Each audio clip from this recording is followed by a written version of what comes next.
We are the revelry, we are the dreamers. We dance through the night in our bones, we can feel it. Aiming for the stars. Bismillahirrahmanirrahim. Assalamualaikum warahmatullahi wabarakatuh. Kami mahasiswa-mahasiswi Institut Agama Islam Negeri Bone, Fakultas Syariah dan Hukum Islam, Prodi Hukum Tata Negara kelompok 3.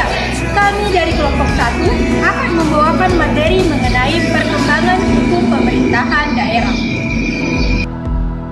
Eyes open wide and the world is before us. We are the sound of a beautiful chorus,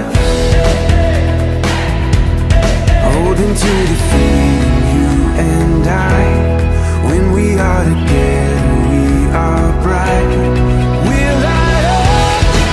We've been waiting for this moment to come. We were made for this adventure. We feel it in our blood. We'll light up. Bismillahirrahmanirrahim. Saya selaku pemateri pertama akan menjelaskan sekaitan pengertian dan prinsip-prinsip dan asas-asas otonomi daerah. Yang pertama, pengertian otonomi daerah adalah keleluasaan dalam bentuk hak dan wewenang serta kewajiban dan tanggung jawab badan pemerintah daerah untuk mengurus dan mengatur rumah tangga daerahnya sebagai manifestasi dari desentralisasi.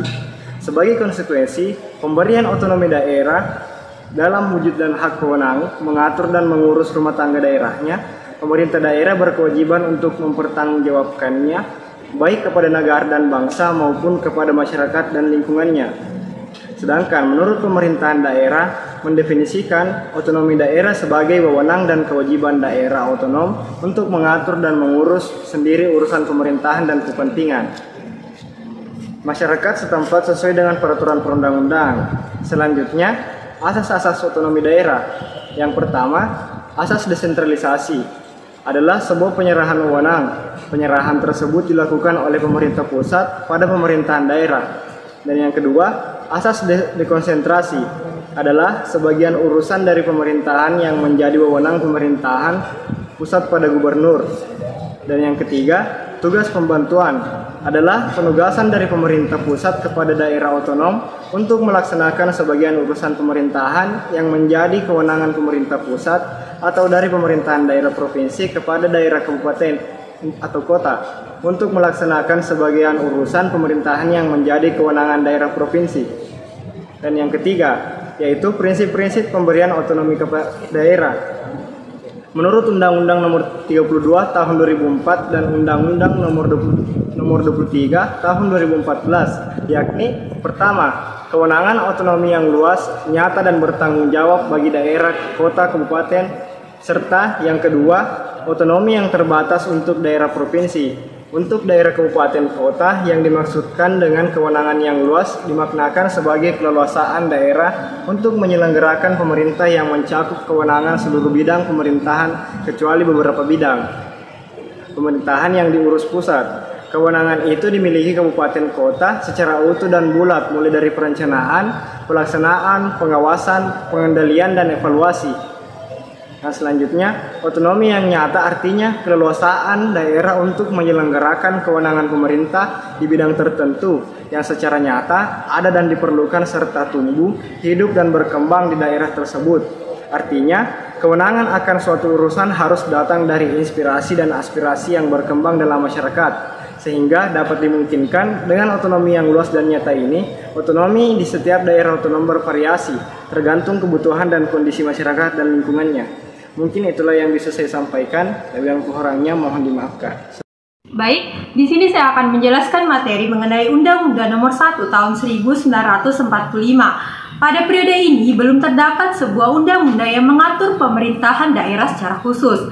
Aturan yang digunakan adalah aturan yang ditetapkan oleh PPKI. Selain itu, digunakan pula aturan Undang-Undang Nomor 1 Tahun 1945 yang mengatur mengenai penyelenggaraan pemerintahan sehari-hari oleh Komite Nasional Daerah. PPKI dalam rapatnya pada tanggal 19 Agustus 1945 menetapkan pembagian daerah dan pelaksanaan pemerintahan secara umum dengan melanjutkan pelaksanaan yang sudah ada.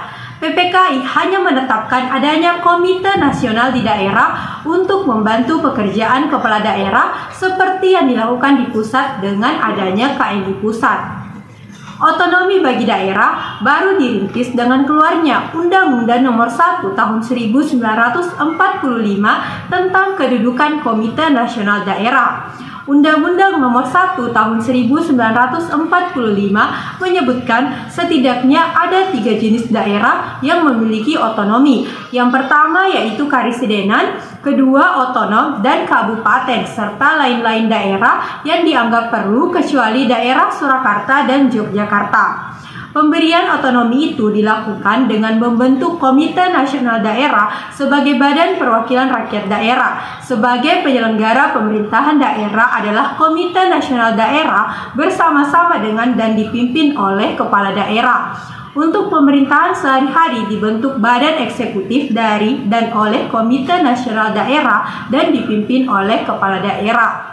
Nah, kemudian adapun kandungan dari Undang-Undang Nomor 1 Tahun 1945 ini yaitu yang pertama, di samping sifat dualistik dalam lingkungan pemerintahan daerah otonom, juga masalah yang mendasar adalah ketidakjelasan tugas, wewenang dan tanggung jawab daerah otonom. Ketidakjelasan urusan rumah tangga daerah otonom ini menyebabkan tidak terwujudnya otonomi Indonesia yang berdasarkan kedaulatan rakyat. Kedua yaitu kepala daerah sebagai pejabat pusat di daerah, juga sebagai kepala badan legislatif daerah atau KMD dan badan eksekutif daerah mempunyai kedudukan yang sangat dominan untuk mengendalikan pemerintahan daerah otonom agar berjalan sesuai dengan kebijaksanaan pusat.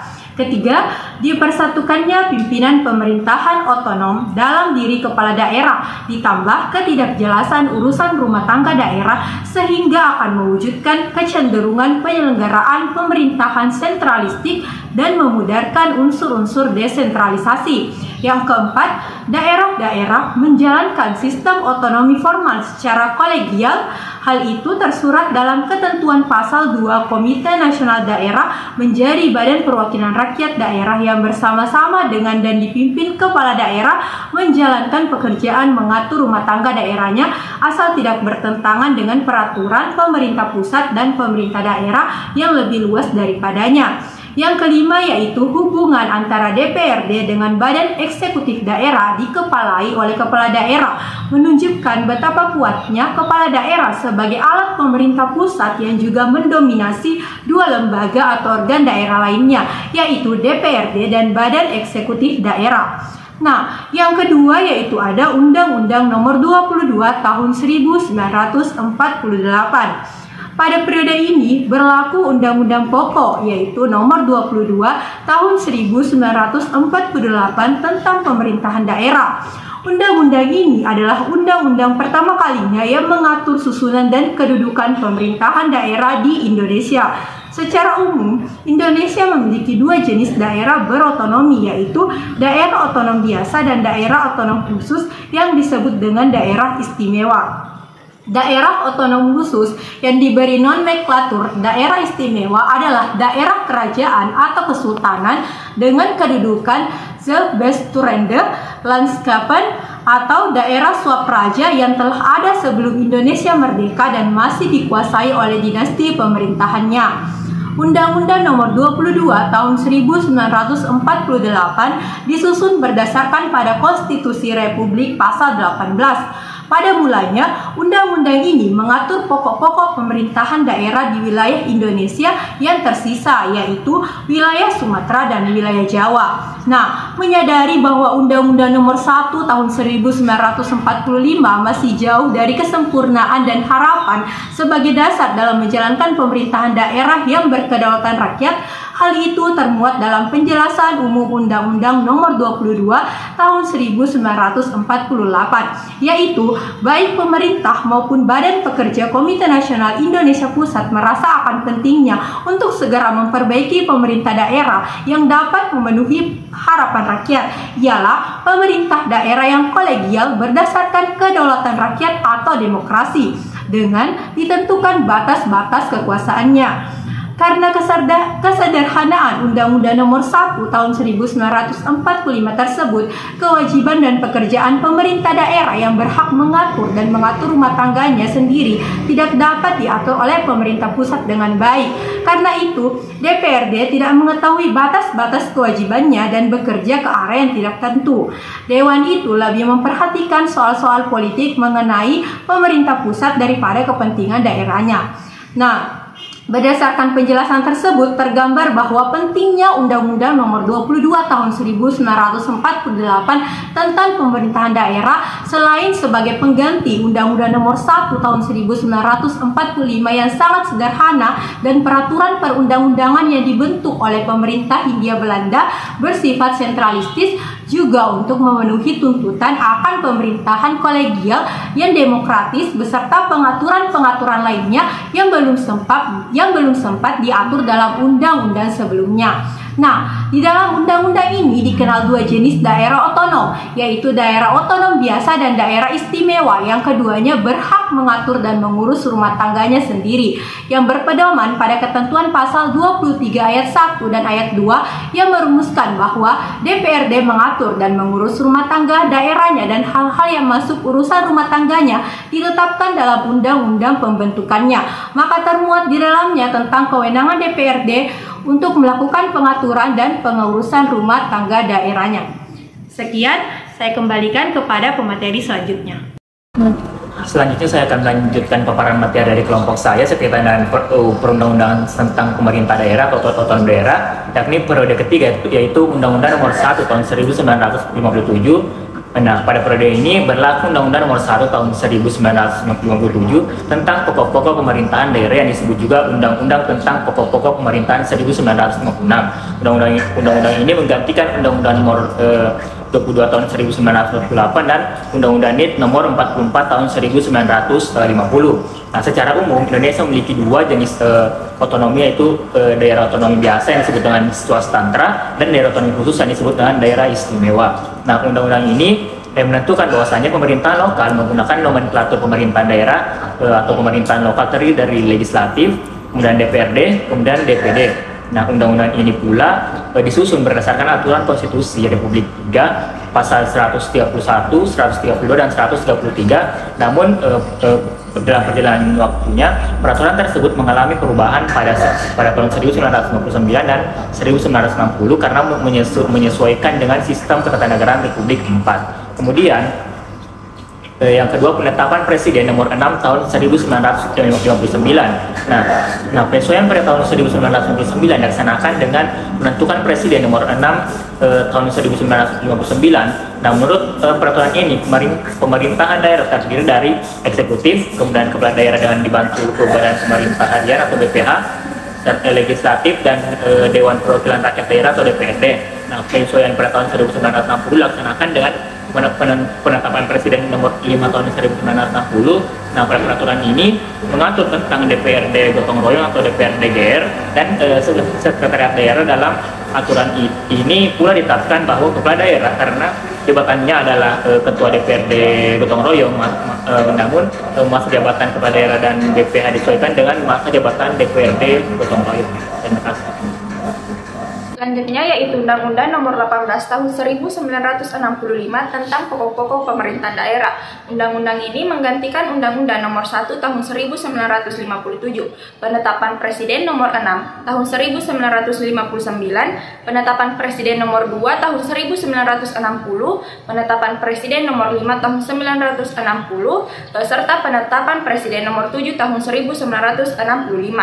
Menurut undang-undang ini secara tegas Indonesia hanya mengenal satu jenis daerah otonomi. Undang-Undang Nomor 18 Tahun 1965 disusun berdasarkan Pasal 18 Konstitusi Republik keempat yang pembahasan isi undang-undangnya yang pertama yaitu tingkatan daerah. Menurut Pasal 2 ayat 1 Undang-Undang Nomor 18 Tahun 1963, seluruh wilayah negara Republik Indonesia dalam daerah-daerah yang berhak mengatur dan mengurus rumah tangganya sendiri dan tersusun dalam 3 tingkatan, yaitu yang pertama provinsi dan atau kota praja sebagai daerah tingkat pertama dan sekurang-kurangnya 7 orang. Yang kedua kabupaten dan atau kota madya sebagai daerah tingkat 2 dan sekurang-kurangnya 5 orang. Yang terakhir yaitu kecamatan dan atau kota praja sebagai daerah tingkat 3 dan sekurang-kurangnya 3 orang. Adapun susunan pemerintahan daerah, yang pertama yaitu pemerintahan daerah terdiri dari kepala daerah dan DPRD. Yang kedua, kepala daerah dalam menjalankan pemerintahannya sehari-hari dibantu oleh wakil kepala daerah dan badan pemerintahan harian. Yang terakhir yaitu DPRD mempunyai pemimpin yang terdiri dari seorang ketua dan beberapa wakil ketua yang jumlahnya menjamin proses NASCOM. Selanjutnya yaitu mengenai Undang-Undang Nomor 5 Tahun 1974 tentang pokok-pokok pemerintahan daerah. Pada periode ini berlaku Undang-Undang Nomor 5 Tahun 1974 tentang pokok-pokok pemerintahan daerah. Undang-undang ini menggantikan Undang-Undang Nomor 18 Tahun 1965 yang dinyatakan tidak dapat diterapkan. Menurut undang-undang ini secara tegas Indonesia dibagi menjadi satu macam daerah otonom sebagai pelaksanaan otonomi asas desentralisasi dan wilayah administratif sebagai pelaksanaan asas dekonsentrasi.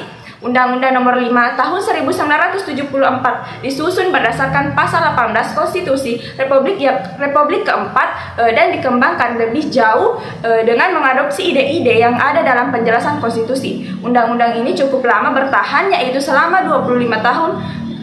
Dalam perjalanannya, Indonesia mengalami penambahan wilayah baru yang berasal dari kolonial Portugis pada tahun 1976 dan dibentuk sebagai sebuah provinsi, yaitu Provinsi Daerah Tingkat 1 Timur dengan Undang-Undang Nomor 7 Tahun 1976 tentang pengesahan pengaturan Timur-Timur ke dalam Negara Kesatuan Republik Indonesia dan pembentukan Provinsi Daerah Tingkat Pertama Timur-Timur.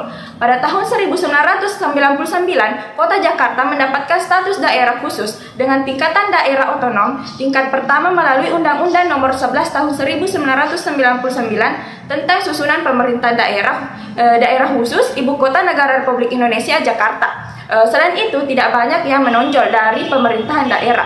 Adapun perubahan isi dari undang-undang ini, yang pertama yaitu tingkatan daerah. Menurut undang-undang ini, secara umum Indonesia dibagi menjadi satu macam daerah otonom sebagai pelaksanaan asas desentralisasi dan wilayah administratif sebagai pelaksanaan asas dekonsentrasi.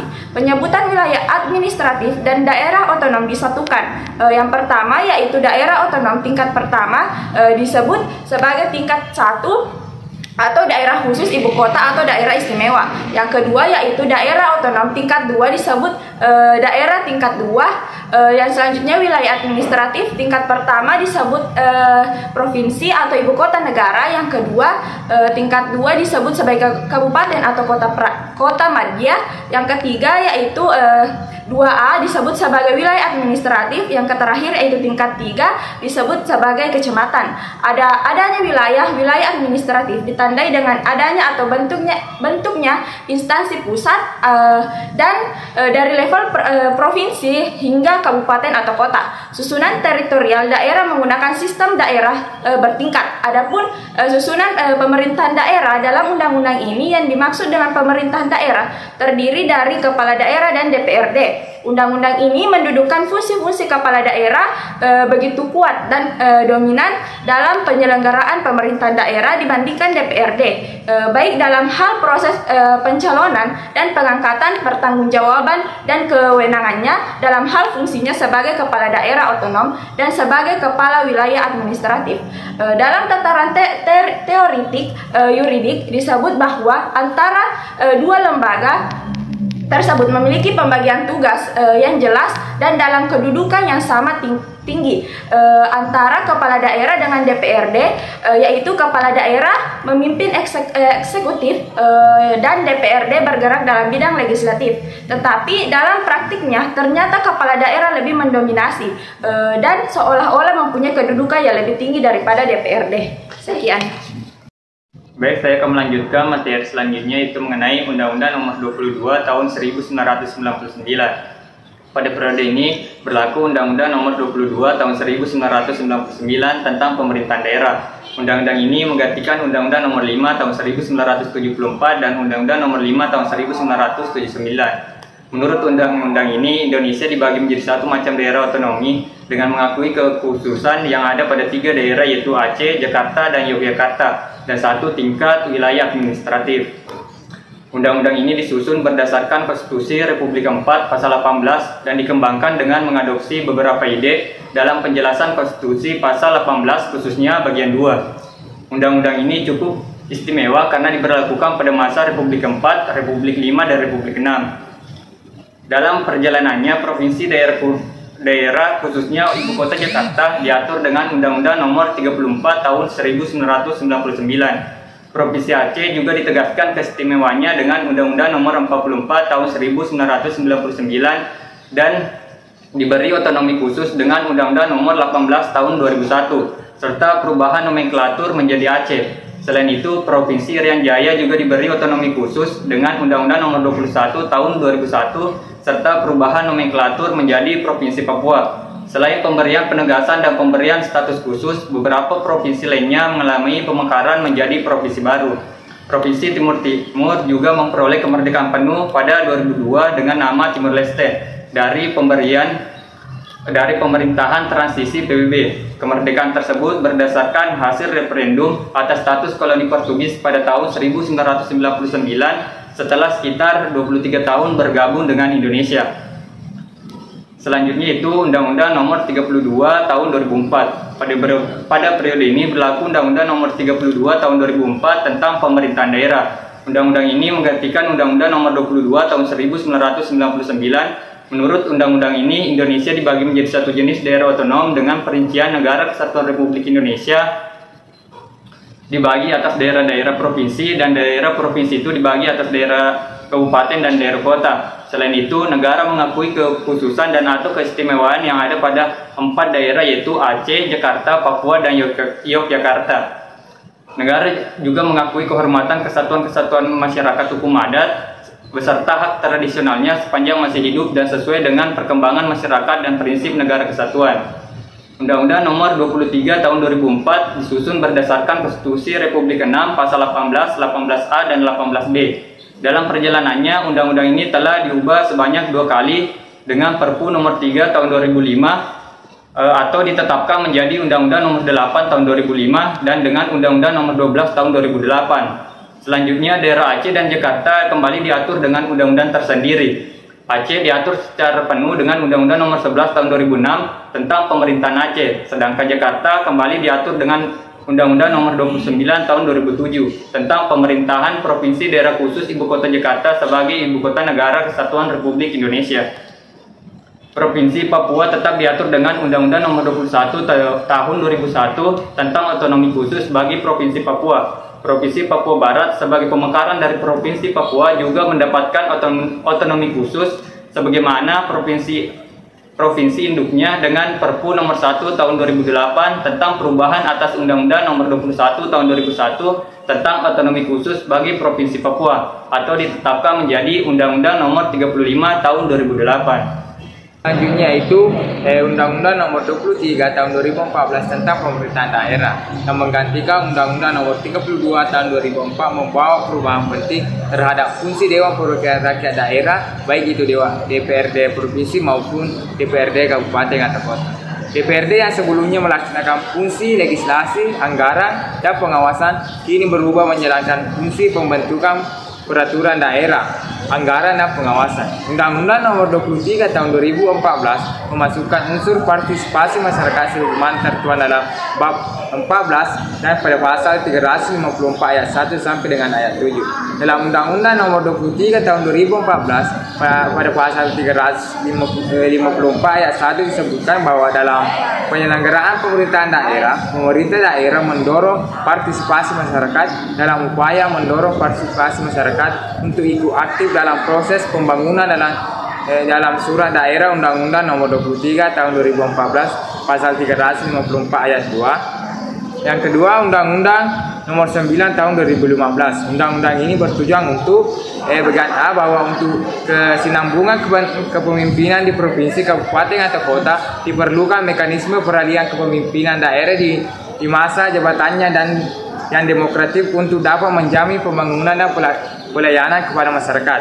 Kemudian bagian B, bahwa ketentuan tugas dan wewenang Dewan Perwakilan Rakyat Daerah Provinsi, kabupaten atau kota perlu dilakukan penyesuaian dengan undang-undang yang mengatur pemilihan gubernur, bupati dan wali kota. Kemudian bagian C, bahwa untuk mengatasi permasalahan sebagaimana dimaksud pada huruf B ketentuan tugas dan wewenang Dewan Perwakilan Rakyat Daerah Provinsi, kabupaten atau kota sebagaimana dituang dalam Undang-Undang Nomor 23 Tahun 2014 tentang pemerintahan daerah perlu dilakukan perubahan. Kemudian D, bahwa berdasarkan pertimbangan sebagaimana yang dimaksud dalam huruf A, huruf B dan huruf C perlu membentuk undang-undang tentang perubahan kedua atas Undang-Undang Nomor 23 Tahun 2014 tentang pemerintahan daerah. Nomor 9 Tahun 2015 tentang perubahan kedua atas Undang-Undang Nomor 23 Tahun 2014 tentang pemerintahan daerah ditempatkan dalam Lembaran Negara Republik Indonesia Tahun 2015 Nomor 58. Penjelasan atas Undang-Undang Nomor 9 Tahun 2015 tentang perubahan kedua atas Undang-Undang Nomor 23 Tahun 2014 tentang pemerintahan daerah ditempatkan pada tambahan Lembaran Negara Republik Indonesia Tahun Nomor 5679 agar kita semua bisa mengetahuinya. Dengan berlakunya peraturan pemerintah pengganti Undang-Undang Nomor 23 Tahun 2014 tentang pemilihan gubernur, bupati dan wali kota yang mengatur pemilihan kepala daerah dilakukan secara langsung dan untuk memberikan kepastian hukum dalam pelaksanaan pemerintahan kepala daerah yang berlandaskan kedaulatan rakyat dan demokrasi, maka perlu dilakukan perubahan terhadap ketentuan mengenai tugas dan wewenang Dewan Perwakilan Rakyat Daerah kota, kabupaten atau kota yang diatur dalam Undang-Undang Nomor 23 Tahun 2014 tentang pemerintahan daerah. Sebagaimana telah diubah dalam Undang-Undang Nomor 2 Tahun 2015 tentang penetapan peraturan pemerintah pengganti Undang-Undang tentang perubahan atas Undang-Undang Nomor 23 Tahun 2014 tentang pemerintahan daerah. Perubahan dilakukan secara konsekuensi atas perubahan Undang-Undang tentang pemilihan gubernur, bupati dan wali kota yang mengatur wakil kepala daerah dipilih secara berpasang-pasangan dengan kepala daerah, sehingga perlu diatur sebagaimana tugas antara kepala daerah dan wakil kepala daerah agar tidak terjadi disharmoni dan perlunya pengaturan mekanisme pengisian jabatan kepala daerah dan wakil kepala daerah dalam hal terjadinya kekosongan jabatan untuk meneruskan sisa masa jabatan. We are the reverie, we are the dreamer. We dance through the night in our bones, we can feel it.